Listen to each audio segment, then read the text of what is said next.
Hi everyone, welcome to my classroom. Today we are going to discuss special terms in contract costing. Contract costing use ചെയ്യുന്ന special terms ഏതൊക്കെയാണെന്നുള്ളത് നോക്കാം. First one, work in progress. What is work in progress? Work done upon unfinished contract at the end of an accounting period is called work in progress. It represents a contract on which work is progressing but not yet finished. In short, partly completed contract is known as work in progress. Work in progress includes the amount of work certified and amount of work uncertified.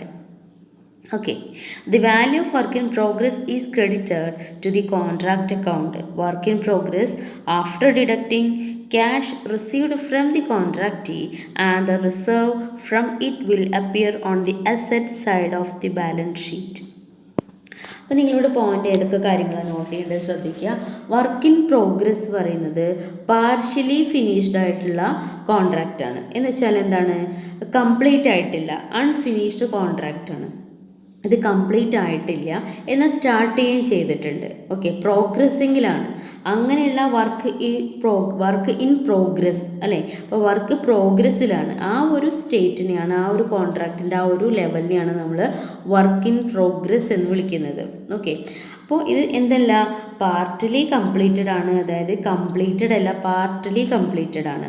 And work in progress includes the amount of work certified and amount of work uncertified. Work in progress സർട്ടിഫൈഡിലും work അൺസർട്ടിഫൈഡിലും വരാം, രണ്ടിലും ഇതിൻ്റെ amount വരാം. The value of work in progress is credited to contract account. അപ്പോൾ അവിടെ point ചെയ്യേണ്ടത് എന്താണ്, വർക്ക് ഇൻ പ്രോഗ്രസിൻ്റെ വാല്യൂ കോൺട്രാക്റ്റ് അക്കൗണ്ടിൽ എന്ത് ചെയ്യും, ക്രെഡിറ്റ് ചെയ്യും. Okay, then work in progress asset ആയിട്ടാണ് ട്രീറ്റ് ചെയ്യേണ്ടത്. അതുകൊണ്ട് തന്നെ അത് ബാലൻസ് ഷീറ്റിൽ കാണിക്കും. പക്ഷേ കാണിക്കുമ്പോൾ എന്ത് ശ്രദ്ധിക്കണം, after deducting the cash received from contractee, after deducting from any advance received from the contractee.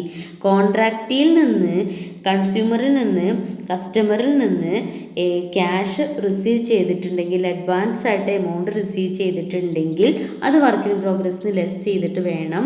ബാക്കിയുള്ള റിസർവ് മാത്രമാണ് ബാലൻസ് ഷീറ്റിൽ കാണിക്കാൻ പാടുള്ളൂ അസറ്റ് സൈഡിൽ. ഓക്കെ, അപ്പോൾ വർക്ക് ഇൻ പ്രോഗ്രസ് എന്ന് പറയുന്നത് വർക്ക് സർട്ടിഫൈഡിലും അൺസർട്ടിഫൈഡിലും അതിൻ്റെ വാല്യൂ ഇൻക്ലൂഡഡ് ആണ്.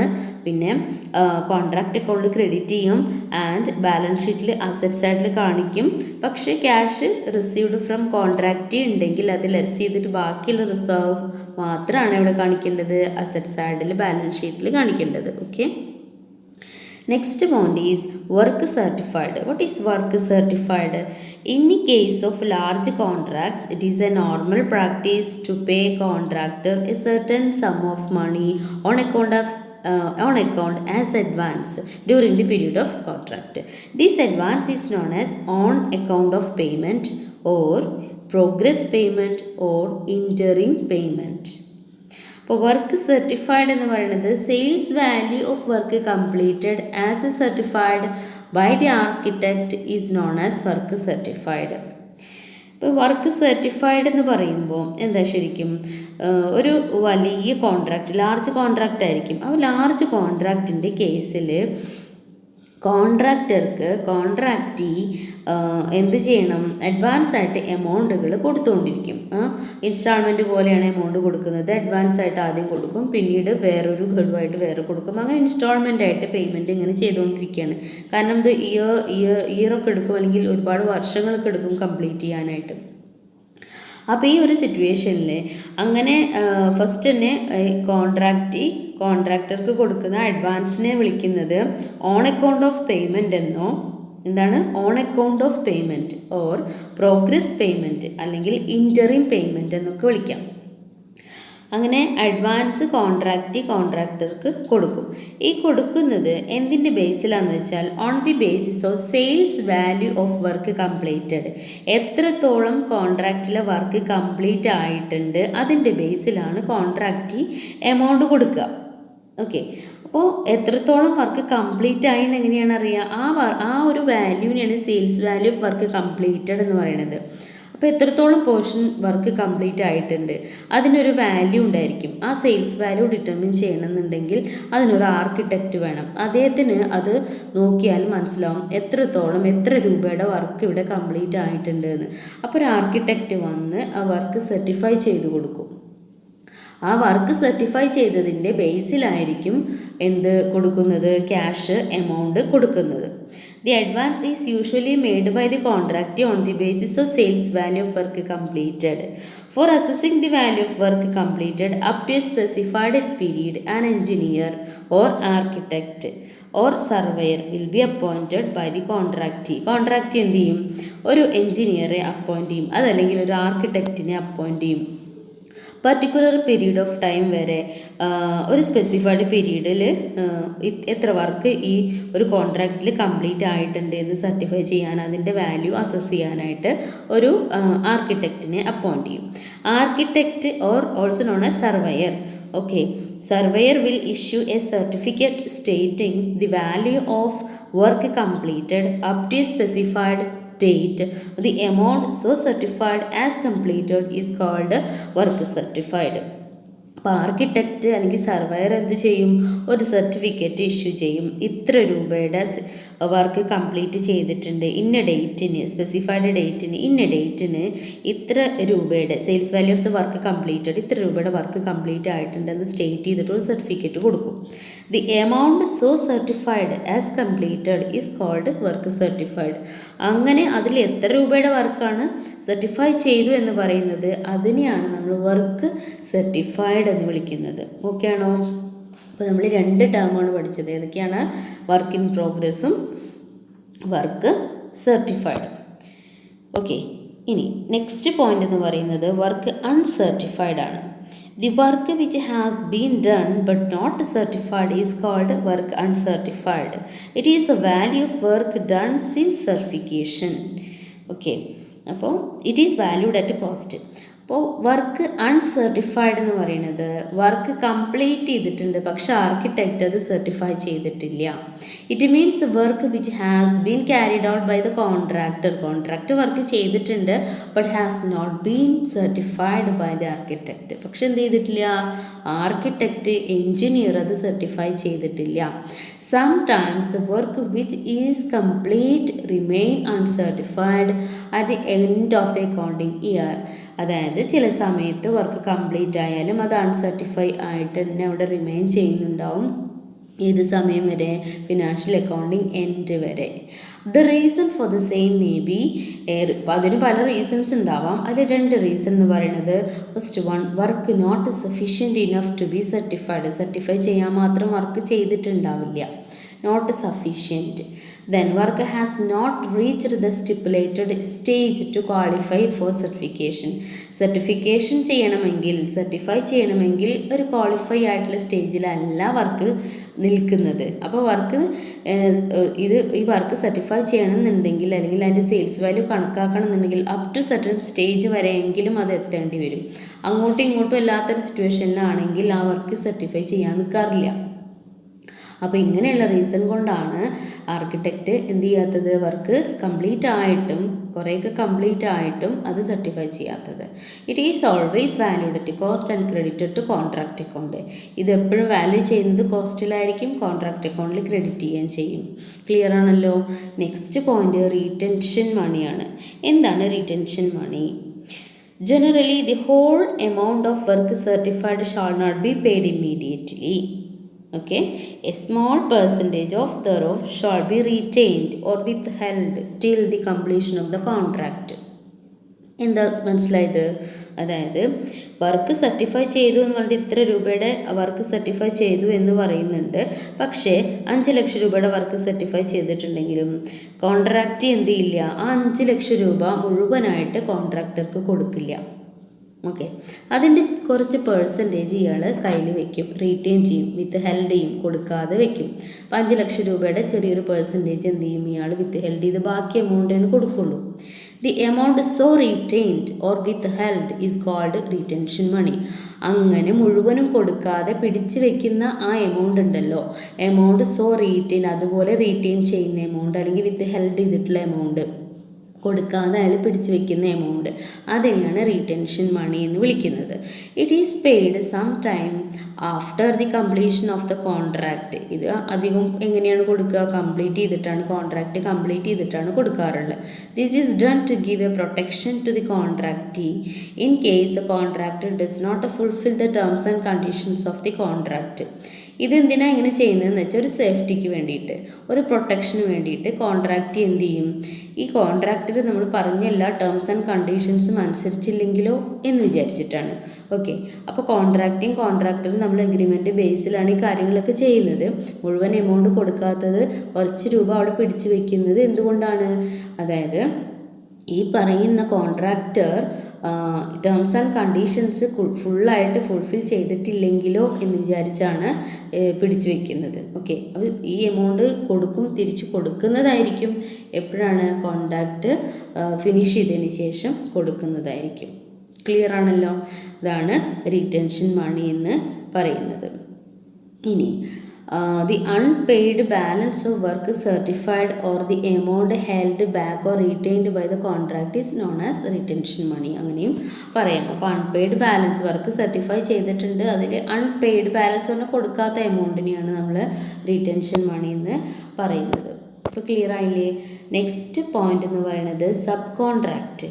എന്താണ് സബ് കോൺട്രാക്റ്റ്? സബ് കോൺട്രാക്റ്റ് എന്ന് പറയുമ്പോൾ sometimes a contractor enter into contract with another contractor to give a portion of the work undertaken by the contractor. അതായത് contractor work ഏറ്റെടുത്തിട്ടുണ്ട്, ഒരു particular കസ്റ്റമർക്ക് വേണ്ടിയിട്ട് കോൺട്രാക്റ്റ് ഏറ്റെടുത്ത് ചെയ്തുകൊണ്ടിരിക്കുന്നുണ്ട്. ഇതേ സമയം ഈ കോൺട്രാക്ടർ വേറൊരു കോൺട്രാക്ടറുമായിട്ട് വീണ്ടും എഗ്രീഡ് ആവുകയാണ്. കാരണം ഈ ഒരു ലാർജ് കോൺട്രാക്റ്റാണ് ഏറ്റെടുത്തിട്ടുള്ളത് എങ്കിൽ അതിൻ്റെ ഒരു പോർഷൻ മറ്റൊരു കോൺട്രാക്ടർക്ക് ഇയാൾ ഏൽപ്പിച്ചു കൊടുക്കുകയാണ്. ഫോർ എക്സാമ്പിൾ, ഒരു ബിൽഡിംഗ് കൺസ്ട്രക്ഷൻ്റെ കേസിൽ അത് ഫുള്ളായിട്ടൊരു കോൺട്രാക്ടർ ഏറ്റെടുത്തിരിക്കുകയാണ്. അങ്ങനെ ആ കോൺട്രാക്ടർ മറ്റൊരു കോൺട്രാക്റ്റുമായിട്ട് അതിൻ്റെ ഇൻറ്റീരിയർ ഡിസൈനിങ് എന്ത് ചെയ്യും? വേറൊരു കോൺട്രാക്ടർക്ക് ഏൽപ്പിച്ചു കൊടുക്കും. അയാൾ വഴി അത് ചെയ്യും. അല്ലെങ്കിൽ വയറിങ്, പ്ലംബിങ് അങ്ങനെയുള്ള വർക്കെല്ലാം മറ്റൊരു കോൺട്രാക്ടറായിട്ട് എഗ്രീഡ് ആവും. അതല്ലെങ്കിൽ വേറെ ഏതെങ്കിലും ഒരു പാർട്ട് കൺസ്ട്രക്ട് ചെയ്യാൻ മറ്റൊരു കോൺട്രാക്ടറുമായിട്ട് എഗ്രീഡ് ആവും. അപ്പോൾ ഇങ്ങനെയുള്ള കോൺട്രാക്റ്റിനെയാണ് സബ് കോൺട്രാക്റ്റ് എന്ന് പറയുന്നത്. മെയിൻ കോൺട്രാക്റ്റിൻ്റെ ഉള്ളിൽ കോൺട്രാക്ടർ വേറൊരു കോൺട്രാക്ടറുമായിട്ടുള്ള എഗ്രിമെൻറ്റിൻ്റെ ബേസിൽ ഒരു പോർഷൻ വർക്ക് മറ്റൊരു കോൺട്രാക്ടർക്ക് ഏൽപ്പിച്ചു കൊടുക്കുന്ന, അല്ലെങ്കിൽ അവർ തമ്മിലുള്ള എഗ്രിമെൻ്റ് ആയിരിക്കും അതിനെയാണ് സബ് കോൺട്രാക്റ്റ് എന്ന് പറയുന്നത്. ഓക്കെ, ഇനി what is escalation close? Escalation clause എന്ന് പറഞ്ഞിട്ട് ഇമ്പോർട്ടൻറ്റ് പോയിന്റ് ഇതിനകത്ത് വരുന്നുണ്ട്. എന്താണ് എസ്കലേഷൻ ക്ലോസ് എന്ന് നോക്കാം. This is the clause which is provided in the contract to cover up any increase in the price of the contract due to increase in the price of raw material or labor in the utilization of any other factors of production. If the materials and labor utilization exceeds a particular limit, the customer agreed to bear the additional cost occasioned by excessive utilization. Here, the contractor has to satisfy customer that excessive utilization is not a result of decreased efficiency. എന്നുവെച്ചാൽ എന്താ മനസ്സിലായത്? ഇവിടെ escalation clause എന്ന് പറയുന്നത് കോൺട്രാക്ടറെ protect ചെയ്യുന്ന ഒരു ക്ലോസാണ്. ഇതിനകത്ത് പറയുന്ന കാര്യം എന്താണെന്ന് വെച്ചാൽ, അതായത് മാർക്കറ്റിൽ പ്രൈസ് വേരിയേഷൻ വരാം.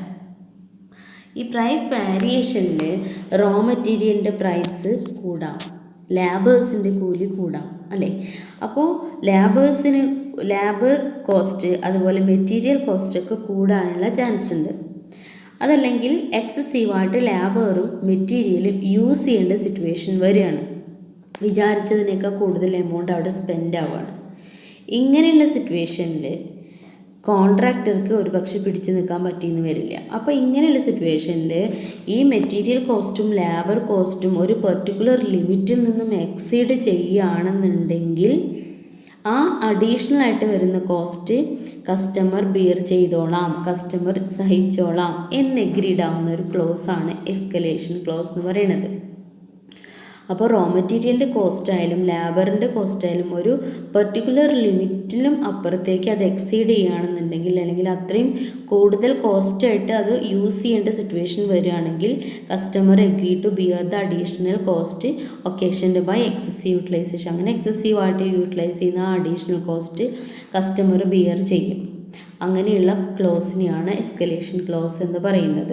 ഇവിടെ പക്ഷേ കോൺട്രാക്ടർ ബോധ്യപ്പെടുത്തേണ്ട ഒരു കാര്യം എന്താണെന്ന് വെച്ചാൽ, കോൺട്രാക്റ്റുമായിട്ട് ബോധ്യപ്പെടുത്തേണ്ടത് അവരുടെ ഇന്നെഫിഷ്യൻസി കൊണ്ടല്ല എക്സസീവായിട്ടുള്ള യൂട്ടിലൈസേഷൻ വന്നിട്ടുള്ളത് എന്നുള്ളത് ബോധ്യപ്പെടുത്തണം. കാരണം ഈ കോൺട്രാക്ടറുടെ അല്ലെങ്കിൽ അവരുടെ പെർഫോമൻസിൻ്റെ ഫോൾട്ട് കൊണ്ട് എഫിഷ്യൻസി ഡിക്രീസ് ആയതുകൊണ്ട് അങ്ങനെ സംഭവിക്കാൻ പാടില്ല. മെറ്റീരിയലിൻ്റെ കോസ്റ്റ് കൂടിയത് കൊണ്ട്, ലേബർ കോസ്റ്റ് കൂടിയത് കൊണ്ടൊക്കെ മെറ്റീരിയലും ലേബറും ഒരുപാട് എക്സസ് ആയിട്ട് യൂസ് ചെയ്യേണ്ട സിറ്റുവേഷൻ വരുന്ന കേസിൽ മാത്രമാണ് അഡീഷണൽ ആയിട്ട് വരുന്ന കോസ്റ്റ് ആര് ബിയർ ചെയ്യേണ്ടതുള്ളൂ? കോൺട്രാക്റ്റ് ബിയർ ചെയ്യേണ്ടതുള്ളൂ, സഹിക്കേണ്ടതുള്ളൂ. ഓക്കെ, അപ്പോൾ അങ്ങനെയുള്ള ക്ലോസിനെയാണ് എസ്കലേഷൻ ക്ലോസ് എന്ന് വിളിക്കുന്നത്. ഇതിൽ തന്നെ ഡി എസ്കലേഷൻ ക്ലോസ് കൂടെ വരുന്നുണ്ട്. ഡി എസ്കലേഷൻ ക്ലോസ് എന്ന് പറയുന്നത് this is a clause which is provided in the contract to reduce the price of contract in the event of price of a material going down beyond the percentage.